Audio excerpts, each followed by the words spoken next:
First part complete हो चुका है, ये सेकंड पार्ट है ग्रेविटेशन का। इसमें हम बाकी जो टॉपिक बचे हुए हैं वो कंप्लीट करेंगे। चलिए स्टार्ट करते हैं। तो यहाँ तक हमारा फर्स्ट पार्ट में हो गया था, ये पूरा टॉपिक पार्ट 1 में हो गया था। ठीक है, बाकी जो बचे हुए पार्ट 2 में, मतलब इसी पार्ट में हम कंप्लीट करेंगे। तो पहला टॉपिक आता है मास। मास क्या होता है? देखो, मास बेसिकली होता क्या है कि quantity of matter in a body. Quantity of matters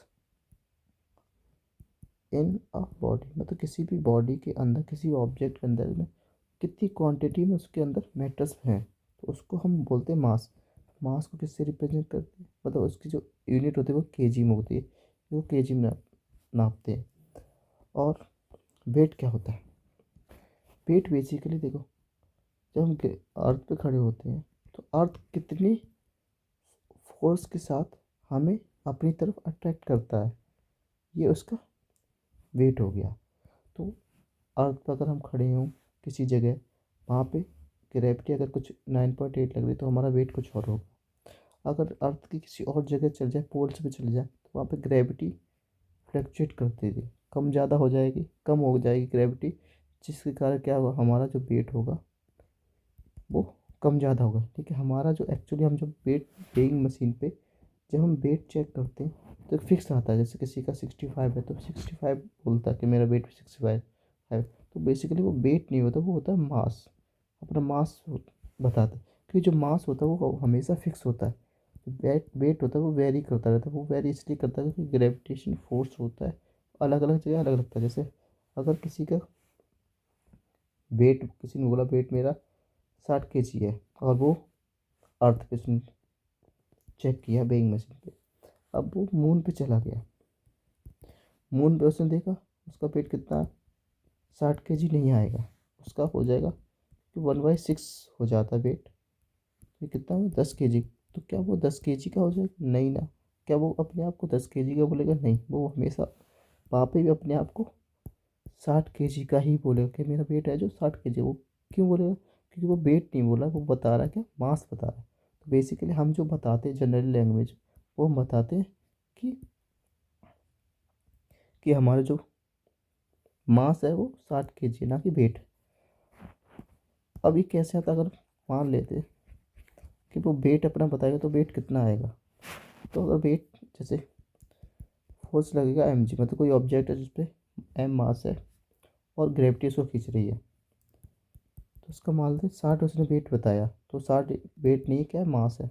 60 × 10 ले लेते तो 600 न्यूटन, क्योंकि उसके ऊपर 600 न्यूटन का वेट लग रहा है। तो यही एक वेट हो गया उसका, कि उसका जो वेट, एक्चुअली जो वेट होगा वो कितना, 600 यूनिट का होगा। और वो किसमें कैलकुलेट करके बताता हमें, 600 kg, वो बता देता हमें मास। ठीक है, अब 9.8 पट करेंगे तो थोड़ा सा वेरी कर जाएगा। मैंने एक सिंपल फॉर्म ले लिया 10। ठीक है, तो दोनों में फ़र्क समझ गए होंगे। अब आता है difference between the mass and the weight. इन दोनों में डिफरेंस पूछ लिया जाता है। 5 नंबर का क्वेश्चन होता है, काफ़ी इंपॉर्टेंट क्वेश्चन है।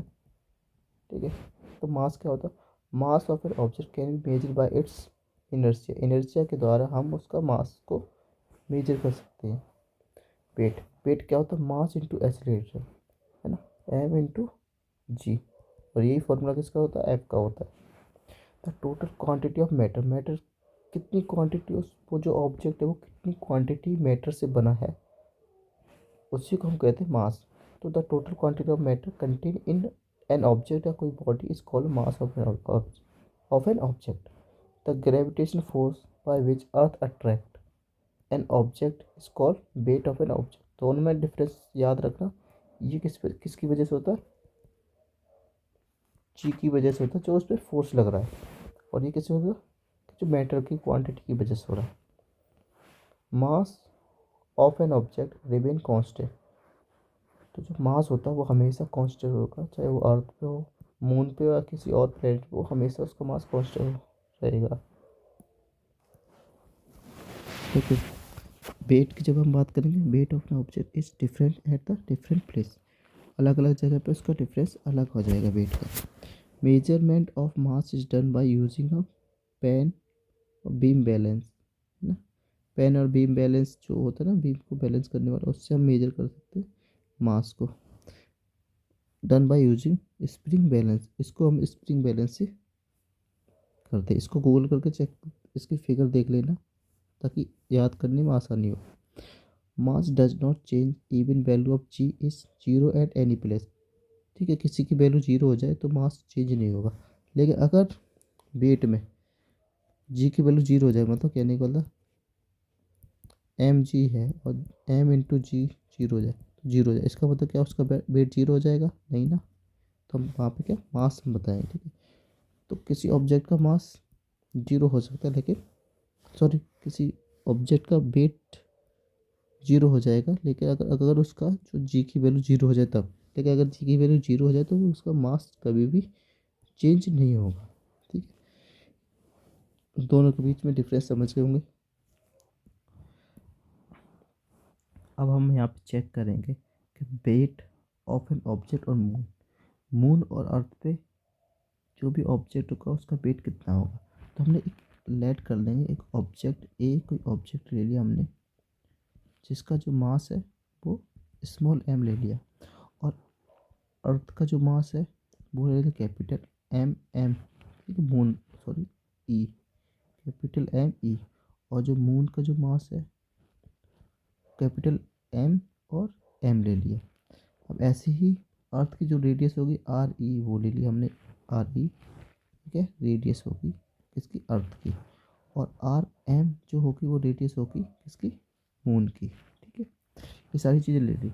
अब वेट का जो फॉर्मूला आएगा तो क्या आएगा, एफ की जगह हम रिप्लेस कर देंगे डब्लू से। तो जो फॉर्मूला देगा अर्थ, मून अर्थ के लिए क्या क्या फॉर्मूला लगेगा, जी, जी तो हर जगह कांस्टेंट ही रहेगा, तो जी एम ई इंटू जो ऑब्जेक्ट है, वो तो दोनों जगह हम सेम ऑब्जेक्ट ले रहे हैं तो उसमें कोई फर्क नहीं पड़ेगा, जो भी ऑब्जेक्ट अर्थ पे रहेगा वही ऑब्जेक्ट मून पे चला गया, आर ई। और दूसरा हम लोग लिए M W M equals to G M M into M object, ये मून के लिए लिए और ये ले लिया अर्थ के लिए, और आर एम यहाँ पे स्क्वायर है तो यहाँ स्क्वायर है। अब देखो कुछ चीज़ें हमें पता होनी चाहिए। पहली चीज़ क्या है, अर्थ की जो मास है वो हमें पता होना चाहिए, ये याद होना चाहिए। 5.98 इंटू 10 टू पावर 24, NCERT में ये दे रखा है। और उसकी जो रेडियस है वो 6.37 इंटू 10 टू पावर 6। और यहाँ पे जो मून है ये एग्जैक्ट वैल्यू है, exact mass, exact radius 7.36 into 10 to power 22, और 1.7 उसकी रेडियस है इंटू 10 टू पावर 6, ये रेडियस है, ये मास है दोनों का। अब देखो दोनों को हम W M by W E कर लें, क्योंकि हमें किसका मास निकालना है, सॉरी वेट निकालना है किस पे, मून पे, तो उसको ऊपर रखेंगे और बाकी जो नीचे रखेंगे अर्थ के। तो डब्लू एम की वैल्यू ये है, इसको पुट करेंगे यहाँ पे, G M M into M by R M का square divide by G M E into M by R E square. G से जी कट जाएगा, एम से एम कट जाएगा, बचेगा क्या, ये यहाँ पे चला जाएगा, ये ऊपर चला जाएगा, M M into R E का स्क्वायर बाई आर एम का स्क्वायर इंटू एम ई। देखो मून का मास पुट कर देंगे, मून का मास कितना है, 7.36 into 10 to power 22 into R E का स्क्वायर, मतलब रेडियस ऑफ अर्थ का स्क्वायर, ये 6.37 इंटू 10 टू पावर 6 का स्क्वायर। नीचे आएगा radius of moon 1.7 into 10 to power 6 का स्क्वायर इंटू एम ई, मतलब mass of earth, 5.98 into 10 to power 24। इसको जब हम सॉल्व करेंगे तो ये अप्रॉक्स हो जाएगा 1/6, ठीक है। जैसे इसको सब सॉल्व करेंगे तो पॉइंट में आएगा 0.165, ये अप्रोक्स कितना हो जाएगा 1/5, सॉरी 1/6 हो जाएगा। तो ये किसकी वैल्यू आ गई, WM/WE equal to 1/6, which is equal to WM equal to 1/6 into WE। मतलब मून पे जितना वेट होगा उसका अर्थ पे जितना वेट होगा उसका 1/6 कर देंगे मून पर। मतलब किसी का वेट अगर अर्थ पे 6 kg है तो उसका 1/6 कर देंगे, 10 हो जाएगा किस पे, मून पे। उसका वेट कितना है, 10 kg हो जाएगा, जो कि मास होगा बेसिकली, है ना। तो ये चीज़ प्रूफ करने के लिए आ जाती है, तो एक बार आप देख लेना इसको, और अच्छे से समझने के लिए वीडियो को दोबारा देख लेना। हम कुछ एग्जाम्पल करेंगे, ठीक है। तो पहला एग्जाम्पल है ये, एनसीईआरटी का ये एग्जाम्पल है। इसमें दे रखा mass of an object, object का मास दे रखा M इक्वल टू 10 kg, ठीक है। What is the weight on the earth, earth पे उसका वेट कितना होगा, वेट ऑन अर्थ, ठीक है। देखो W इक्वल टू mg लगेगा, क्योंकि g ग्रेविटी की वजह से उसको उसके मास को नीचे खींच रहा है, तो mg आ जाए। m कितना 10 दे रखा है और g कितना दे रखा है 9.8, हम यूज करें तो 98 कितना आ जाए न्यूटन। उसका जो वेट आ जाएगा कितना आ जाए 98 न्यूटन का वेट आ गया, ठीक है। नेक्स्ट नेक्स्ट वाला एग्जाम देखो वेट दे रखा, मतलब W दे रखा 10 न्यूटन का। Measure on surface of the earth, earth के सरफेस पे मेजर किया तो ई आ गया नीचे। What would be its weight when major on surface of the moon. तो मून के सरफेस पे हमें निकालना, WM इक्वल टू होता है 1/6 इंटू WE, ये होता है फॉर्मूला, ठीक है। तो यहाँ पुट कर दिए हम value 1/6 into 10, WM equal to 10/6, इसको डिवाइड मारेंगे 1 तो ये कितना है 6 करके आएगा, तो 6-7 कर देंगे, ये कितना है W/1.67 न्यूटन। तो ये उस पर कितना लगेगा मून पे, उसका वेट होगा, ठीक है। अब नेक्स्ट टॉपिक है जो काफ़ी इंपॉर्टेंट टॉपिक है ये भी, थ्रस्ट और प्रेशर। थ्रस्ट और प्रेशर में क्या फ़र्क होता है, देखो थ्रस्ट की जो डेफिनेशन होती है वो कुछ और नहीं होती, एक फोर्स ही होता है। थ्रस्ट इक्वल टू एक फोर्स ही होता है, लेकिन इस फोर्स में थोड़ा सा चेंज होता है। कोई ऑब्जेक्ट है, इस ऑब्जेक्ट के ऊपर अगर फोर्स लगाएंगे, देखो मैंने अलग अलग तरीके से फोर्स लगाया, लेकिन ये सारे फोर्स है, ये फोर्स है कोई, ये फोर्स है, ये फोर्स है, या इधर से कोई लग रहा है, ये भी फोर्स है, सारे फोर्स है, ठीक है, ये सारे फोर्स है। लेकिन थ्रस्ट हम उसी को बोलेंगे जो इस ऑब्जेक्ट पे परपेंडिकुलर लग रहा है। जैसे ये है और इधर मूव कर रहा है, तो इस पे जो परपेंडिकुलर 90 डिग्री एंगल बना रहा है F2, तो इसी को हम बोलेंगे कि ये तो थ्रस्ट है। बाकी जितना होगा बाकी सब क्या होगा, ठीक है, थ्रस्ट है। बाकी सब क्या होगा, फोर्स होगा, लेकिन सिर्फ इसी को हम बोलेंगे थ्रस्ट है। तो कोई भी ऑब्जेक्ट के ऊपर परपेंडिकुलर में अगर कोई फोर्स लग रहा है तो उसी को बोलेंगे कि दिस इज अ थ्रस्ट। बाकी जो भी होगा वो नॉर्मल फोर्स होगा या नॉर्मल प्रेशर होगा, ठीक है। तो इसकी definition, the force acting of an object perpendicular, ये चीज़ हमेशा याद रखना, परपेंडिकुलर टू द सरफेस। कोई भी ऑब्जेक्ट पे फोर्स लग रहा है परपेंडिकुलर पर to the surface is called thrust, इसको बोलेंगे thrust. The effect of thrust per unit area is called pressure. और एक यूनिट एरिया, जैसे हमने इस ये ऑब्जेक्ट है, इस पे हमने क्या किया, एक फोर्स लगाया परपेंडिकुलर। अब ये फोर्स परपेंडिकुलर हो गया तो ये क्या हो गया, थ्रस्ट हो गया।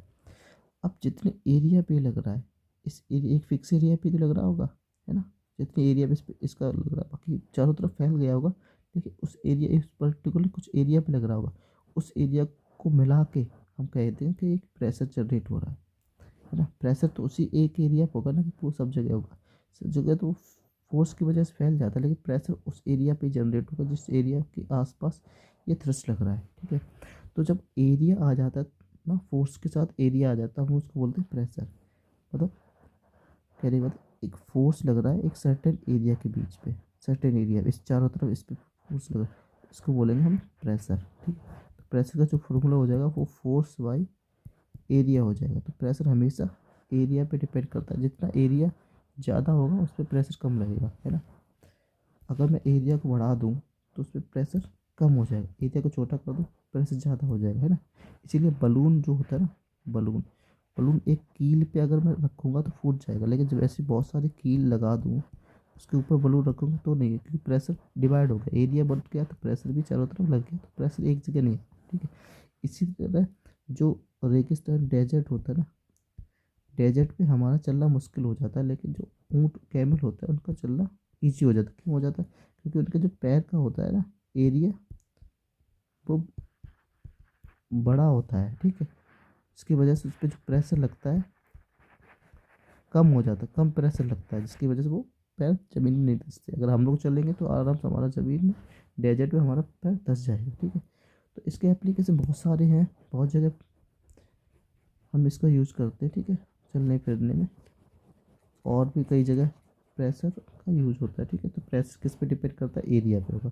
Basically pressure is direct proportional one by area, बता एरिया जितना ज़्यादा होगा प्रेशर उतना कम, एरिया कम प्रेशर ज़्यादा, ठीक है।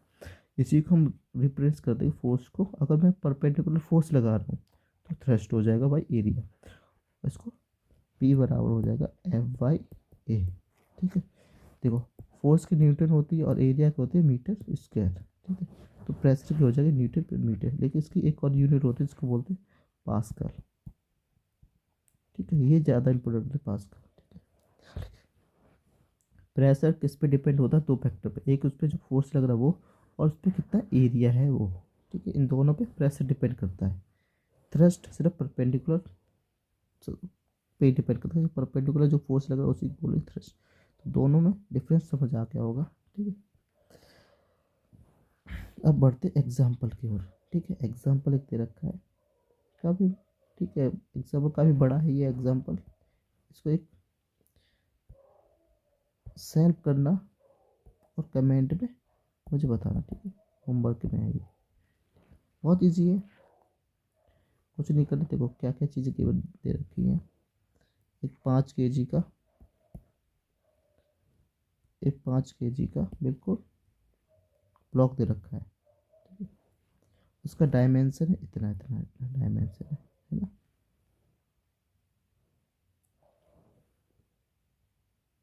ठीक है, उसके बाद find the pressure exerted by the wooden block on the table top if it made to lie on the table top when it, ठीक है। दो अलग अलग डायमेंशन पे करने के बाद दोनों पे हमें अलग अलग फोर्स निकालना है कि पहले पे कितना फोर्स लग रहा है, सॉरी प्रेशर, सॉरी प्रेशर। पहले देखो, पहले जब उसकी डायमेंशन ये थी तब उस पर कितना प्रेशर लग रहा है, जब हमने उसकी डायमेंशन को चेंज कर दिया तब उस पर कितना प्रेशर लगा, तो दोनों पे हमें निकालना है, ठीक है। F=mg का यूज करेंगे, इससे हमें फोर्स निकले के आएगा। उस फोर्स को हमें फिर प्रेशर में पुट करेंगे, फोर्स बाई एरिया, ठीक है। और एरिया कैसे निकालेंगे? एरिया ये दे रखा है वुडन ब्लॉक को, है ना, 3D दे रखा, 3D है, 3D का यूज करके हम एरिया निकाल लेंगे, L × V × H करके, ठीक है। इजी है इसको करना, ठीक है। और एग्जाम्पल ऑफ प्रेशर, प्रेशर के कुछ एग्जाम्पल है। The base of high building is made wider to the weight of the, देखो ये जैसे पुलिस का बिल्डिंग है, इसका एरिया कितना वाइड कर रखा है, वाइड कर रखा है, इसकी वजह से इसके पूरा प्रेशर डिवाइड हो जाए चारों तरफ। अगर एक ही जगह सीधी सीधी बिल्डिंग अगर मैं खड़ी कर दूंगा तो उसका जो प्रेशर होगा एक ही जगह आएगा, तो बिल्डिंग ज़मीन में धंस जाएगी या फिर भूकंप वगैरह आएगा उसको बैलेंस नहीं करें गिर जाएगी। लेकिन जब उसका एरिया को वाइड कर देते ना, उसका प्रेशर चारों तरफ डिवाइड हो जाता है, तो ईजिली उसको कितना भी ऊंचा बना सकते हैं। तो उसका जो एरिया होगा नीचे से चौड़ा करना पड़ेगा, अगर हम ऊपर उसको कितना हाइट दे रहे हैं, ठीक है। स्कूल बैग, स्कूल जो बैग होता है उसका जो स्ट्रिप होती है ना वो ब्रॉड बनाई जाती है। क्यों बनाई जाती है? ये जो है ना, ये जो स्ट्रिप होती है ना शोल्डर जो हम लटकाते हैं वो चौड़ी बनाई जाती है। क्यों बनाई जाती है? जो बैक का जो एरिया हो जाता, बैक का जो वेट हो जाता वो इस एरिया के ऊपर फोर्स लगाता है। अब जब ये एरिया के ऊपर फोर्स लगाया तो ये एरिया बढ़ा दिया तो प्रेशर भी कम हो जाएगा, तो एरिया बढ़ने के बाद प्रेशर उसका कम हो जाता है, ठीक है। Blade of knife are made sharp, है ना, शार्प होता है ब्लेड ऑफ नाइफ, सो बेर इसमें, ठीक है। मतलब अगर ये चाकू है, इसका जो जो ब्लेड होता है उसका अगर एरिया कम है, एरिया लेस देन है, तो वो कितना शार्प होगा, मतलब कम प्रेशर पे ही वो अपना काम कर देगा। लेकिन अगर उसका एरिया बढ़ा जाए, खुरदुरा हो जाए, एरिया बढ़ गया, तो वो जो शार्पनेस हो जाए वो भी कम हो जाएगा ना, वो भी कम हो जाएगी। ठीक है, तो एरिया के ही ऊपर उसकी शार्पनेस डिपेंड करती है। अब आता है नेक्स्ट हो, प्रेशर इन अ फ्लूइड। देखो फ्लूइड क्या होता है, कोई भी चीज़ फ्लो कर रही है उसको हम बोलेंगे फ्लूइड। ठीक है, all liquid and gas are fluid. ठीक है, जितनी भी लिक्विड एंड क्लोज गैसेस होती है वो फ्लूइड होती हैं। ठीक है, क्योंकि ये फ्लो करती है, कोई भी चीज़ फ्लो कर रही है वो सारी फ्लूइड होंगी। The exert pressure in all direction, तो ये सभी डायरेक्शन में, इधर उधर सभी ऑल नीचे ऊपर हर एक डायरेक्शन में एक प्रेशर लगाती जनरेट करती है। ठीक है, अगर मैं देखूँ एक बीकर में अगर मैं वाटर पानी भर लूँ, ये वाटर है, तो वाटर प्रेशर किस तरफ, नीचे भी लगा रहा है, इधर भी लगा रहा है, इधर भी लगा रहा है, आगे पीछे ऊपर नीचे हर जगह लगा रहा है प्रेशर। ठीक है, प्रेशर लगाता, क्योंकि देखो बहुत ज़्यादा प्रेशर नहीं लगा पाता, इस वजह से वो पानी बाहर नहीं आ पाता है ना, और लेकिन प्रेशर लगाता रहता है अपने हिसाब से, वो प्रेशर लगाता है। ठीक है, लेकिन प्रेशर हमेशा लगाता है, चारों तरफ डायरेक्शन में लगाता है।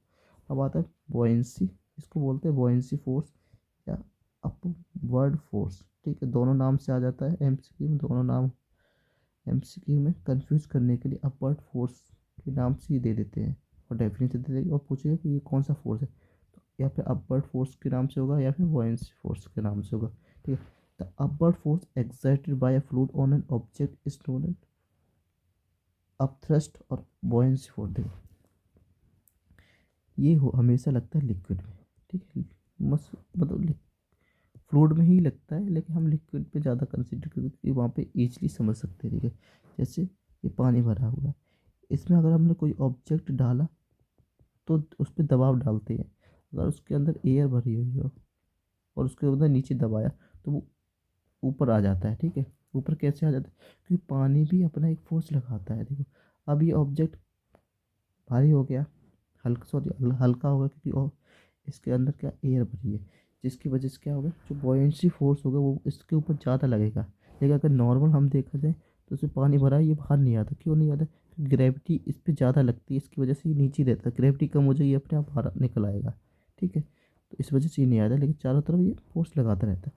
अब इस पर अगर मैंने कोई ऑब्जेक्ट है जो जैसे बलून है, बलून को ले लिया हमने। ठीक है, बलून को हमने पानी के अंदर डाला, उसको दबाने की कोशिश की, दबाव डाला, प्रेशर डाला, उसको छोड़ दिया, वो फटाक से ऊपर आ जाएगा। क्यों आएगा, क्योंकि जो उस पर ग्रेविटी है वो कम लग रही है।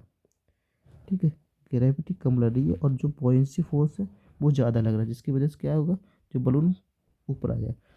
ठीक है, अगर दोनों इक्वल हो जाए, बॉयंसी फोर्स और ग्रेविटेशन फोर्स इक्वल हो जाए, तो वो जिस जगह वो हम वस्तु छोड़ेंगे, ऑब्जेक्ट छोड़ेंगे, उसी जगह मिलेगा। लेकिन अगर ग्रेविटेशन ज़्यादा हो गया और बॉयंसी फोर्स कम हो गया, तो कोई भी ऑब्जेक्ट हो वो हमें बहुत जल्दी पानी के अंदर डूब जाएगा। ठीक है, तो ये बॉयंसी फोर्स और ग्रेविटेशन के बीच में एक रिलेशन होता है। ठीक है, it act in upper direction, और ये बॉयंसी फोर्स हमेशा ऊपर की तरफ काम करेगा, जैसे ग्रेविटी होती है। ठीक है, सरफेस पे ग्रेविटी नीचे की तरफ काम करती है, लेकिन वाटर के अंदर या फिर लिक्विड के अंदर या फ्लूइड के अंदर जो बॉयंसी फोर्स होती है वो अपवर्ड की तरफ काम करती है। ना पानी के अंदर कब अगर हम चीज़ डालेंगे कोई भी, तो वो ऊपर की तरफ आएगी, क्योंकि जो फोर्स लगेगा वो ऊपर की तरफ अपवर्ड फोर्स लगेगा। ठीक है, दोनों चीज़ें क्लियर हो गई है। ठीक है, ठीक है, क्वेश्चन है, in what direction does the buoyant force on an object immerse in a liquid act.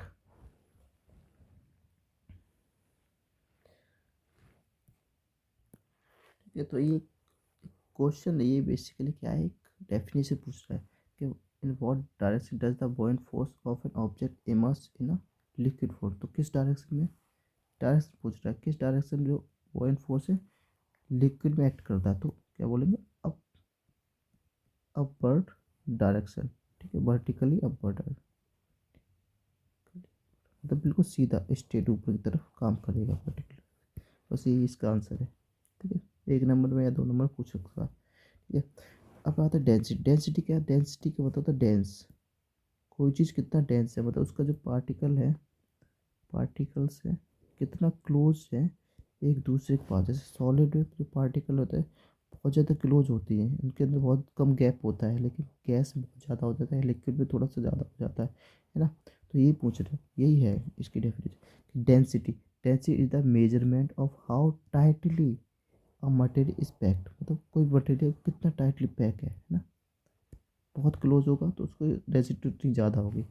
Together और the mass per unit volume is called density. ठीक है, मास पर यूनिट वॉल्यूम मतलब डेंसिटी का जो फॉर्मूला हो जाएगा मास बाय वॉल्यूम। एक एक पर्टिकुलर वॉल्यूम के अंदर कितना मास है, मास का मतलब क्वांटिटी ऑफ मैटर कितना ज़्यादा है, वो इसकी क्या हो जाती है, डेंसिटी हो जाएगी। तो एक फिक्स, एक हमें ऑब्जेक्ट लेना, उसका एक वॉल्यूम ले लेना, एक छोटा सा हिस्सा ले लिया, उस हिस्से के अंदर कितना उसका मास है, कितना मैटर्स है, वही क्या हो जाएगा, डेंसिटी हो जाएगा। और डेंसिटी की जो यूनिट होती है केजी, मास की केजी होती, वॉल्यूम की होती मीटर क्यूब। तो ये हो जाए केजी पर मीटर क्यूब। अब रिलेटिव डेंसिटी क्या होती है, the ratio of density of substance to the density of the water. Water की डेंसिटी के साथ उस सब्सटेंस की डेंसिटी को डिवाइड कर दे तो जो रिलेटिव डेंसिटी, देखो रिलेटिव मतलब होता है रिलेशन। अब रिलेशन आ गया तो किसके बीच आएगा, ऑब्जेक्ट के बीच में आएगा। और उस ऑब्जेक्ट का किसके साथ डेंसिटी देख रख रहे हैं, पानी के साथ देख रहे हैं। तो पानी की, हम यहाँ पे लिक्विड की बात करें तो पानी की देख रहे हैं, तो इन दोनों के बीच का जो रिलेशन होगा वही होती है रिलेटिव डेंसिटी। तो ऑब्जेक्ट ऊपर ले लेंगे, ऑब्जेक्ट की जो डेंसिटी होगी वो, और नीचे वाटर की डेंसिटी, दोनों को डिवाइड कर देंगे तो हमें हमारे पास क्या आ जाएगा, रिलेटिव डेंसिटी की वैल्यू आ जाएगी। ठीक है ना, बस इसी के, बहुत सिंपल है ना, समझ गए होंगे। अब आते क्वेश्चन। एक क्वेश्चन है, ये क्या कह रहा है कि why does an object float और सिंक। कोई ऑब्जेक्ट होता है वो फ्लोट करता है और डूब जाता है when place on the surface of a water, water की सरफेस से को पे, देखो कोई ऑब्जेक्ट है उसको हमने पानी की सरफेस रखा है ना, वो डूब गया और या फिर है ना सिंक कर गया या फिर फ्लोट करेगा, वो कब करेगा, वो जब करेगा अगर उस ऑब्जेक्ट और बॉयंस फोर्स के बीच में, ठीक है, कोई बॉयंस फोर्स और ग्रेविटी, उसके ऊपर उस ऑब्जेक्ट के ऊपर की जो ग्रेविटी लग रही है अगर वो ज़्यादा है तो वो जो ऑब्जेक्ट होगा वो श्रिंक कर जाएगा।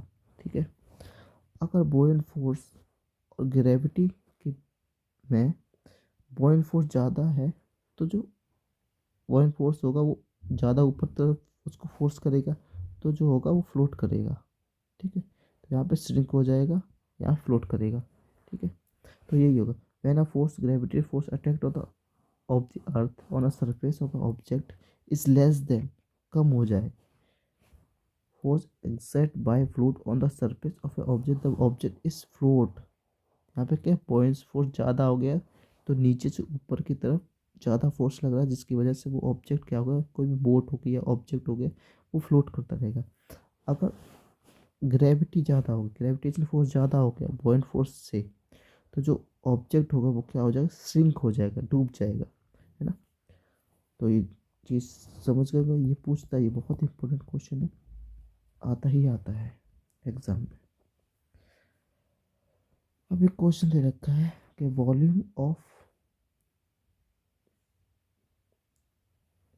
वॉल्यूम दे रखा है किसी ऑब्जेक्ट का, किसी सब्सटेंस का 5 kg, मतलब 5 ग्राम है, 5 ग्राम क्या है, वॉल्यूम दे रखा है 20 सेंटीमीटर क्यूब, और ग्राम दे रखा है, इसका मतलब क्या है, ये मास के बारे में बात कर रहा है। ठीक है, if the density of water 1 gram equals to, density of water कितना दे रखा है, 1 ग्राम डेंसिटी ऑफ वाटर दे रखा गिवन है यहाँ पे, है ना। ठीक है, तो ये एक क्वेश्चन है, इसमें क्या 1 ग्राम है तो ये क्या हो गया, मास हो गया, 50 ग्राम मास हो गया किसी ऑब्जेक्ट सब्सटेंस का। और सेंटीमीटर क्यू है, इसका मतलब ये वॉल्यूम दे रखा है 20 सेंटीमीटर क्यू है। देखो ग्राम यहाँ पे भी है, सेंटीमीटर क्यू है, तो इसको चेंज करने की कोई ज़रूरत है। अब इसकी डेंसिटी निकालनी, ये पूछ रहा है कि जो ऑब्जेक्ट होगा वो क्या डूब जाएगा या फिर तैरेगा, ठीक है, फ्लोट करेगा या फिर स्विम करेगा। देखो वाटर की जो डेंसिटी है, density of water equal to 1 gram per centimetre cube, मतलब इतनी एरिया में उसकी जो डेंसिटी है वो कितनी, 1 ग्राम है। ठीक है, अब इसको चेक करेंगे। अगर इसकी जो डेंसिटी है, मतलब इसकी जो सब्सटेंस की जो डेंसिटी है, अगर वाटर की डेंसिटी से कम आ गई तो वो फ्लोट करेगा, अगर ज़्यादा आ गई तो वो डूब जाएगा। चेक करते हैं।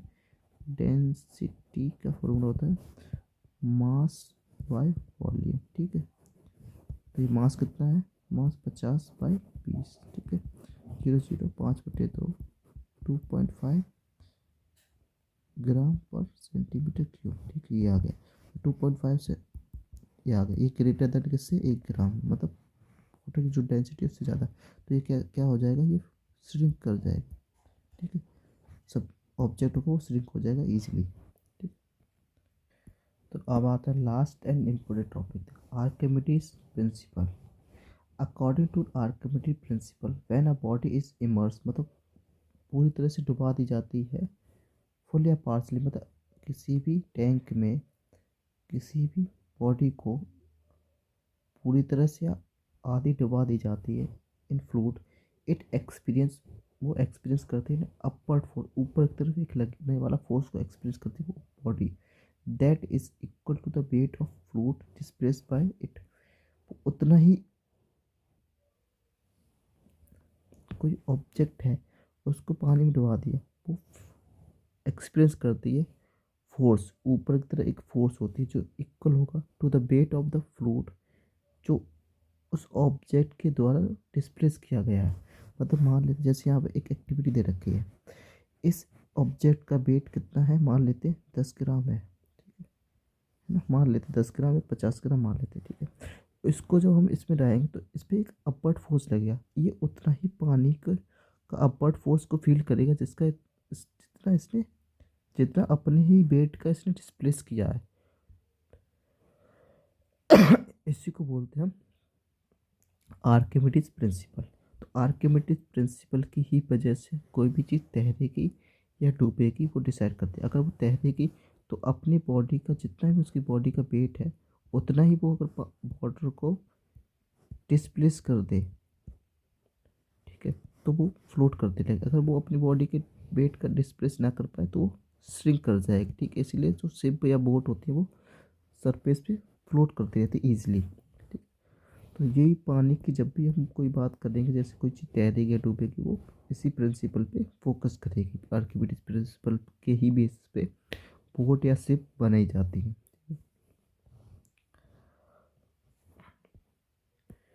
ये 2 क्वेश्चन है, इसमें पूछा गया कि रिलेटिव डेंसिटी कितनी है। तो रिलेटिव डेंसिटी कितनी है, ऑब्जेक्ट क्या है, गोल्ड, तो गोल्ड की जो डेंसिटी होगी वो डिवाइड बाय किसी वाटर की जो डेंसिटी होगी, यहाँ पे डेसिमल आएगा, ठीक, शायद डेसिमल हो गया जो भी। इसको जब कैलकुलेट कर देंगे तो जो आंसर आएगा वो रिलेटिव डेंसिटी आएगा। अब पूछा गया कि you can find your mass to be 42 kg, weighing machine में मैंने वेट तोला, उस पर कितना आएगा 42 kg।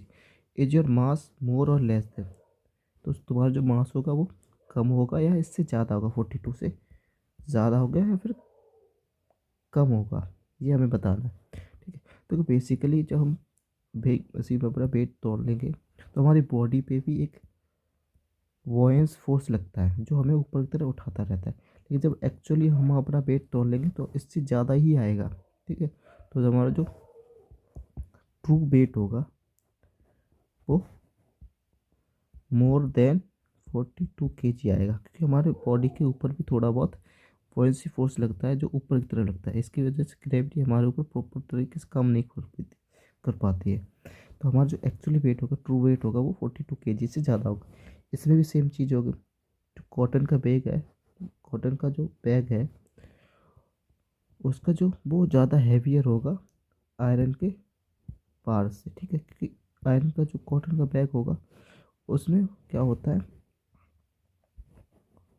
उसमें भी क्या होता है, जो बॉयंसी फोर्स होगा वो ऊपर की तरफ लगेगा, इसलिए उसका जो ट्रू वेट है वो हम फाइंड नहीं कर पाए। जब हम ट्रू वेट अगर हम फाइंड करेंगे तो उस पर कहीं ना कहीं ज़्यादा होगा कॉटन का भी।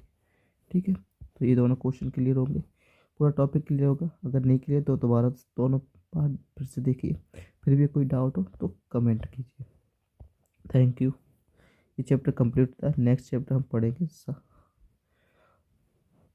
नेक्स्ट जो भी 10 चैप्टर होगा उसको हम पढ़ेंगे, जो क्या है, पावर है, ठीक है, एनर्जी एंड पावर, ठीक है। उसके बाद साउंड चैप्टर को हम कंप्लीट करेंगे, ठीक है। तो कमेंट कीजिए, शेयर कीजिए और सब्सक्राइब कीजिए। Thank you very much.